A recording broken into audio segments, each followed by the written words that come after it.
really suggest that they get representation, even if it's just an initial consultation, to discuss, what they're facing, what exactly needs to be done, and in terms of preparation, mainly. People will make an initial mistake, in talking to somebody at the IRS that could potentially come back to haunt them.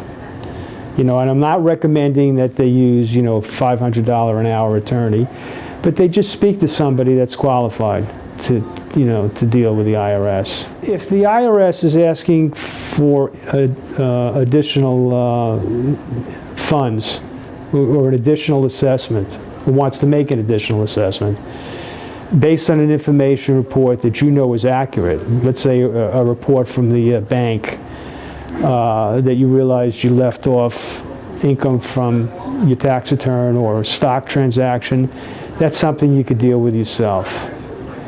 If, on the other hand, you're getting an audit letter, I would suggest that you contact somebody that has experience dealing with the IRS, because an audit letter could vary from a general audit letter from an audit letter based on a third-party informant letter.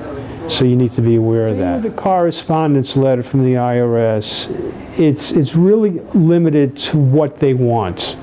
Based on the correspondence letter, I would tell you what you need to bring. I operate under the assumption that the taxpayer is smart enough to deal with the IRS by themselves.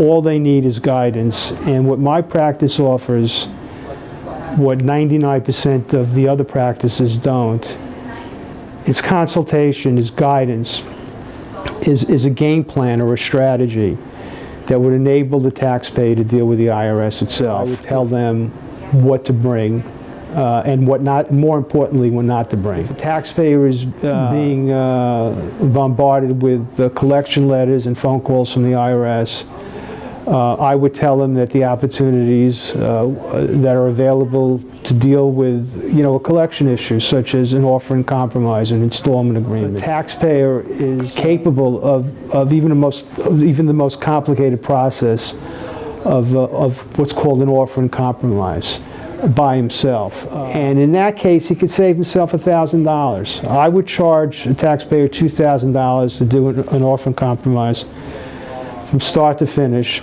but the taxpayer, if he was willing to put in the time, could probably do it himself. My guidance for maybe $500 or $600.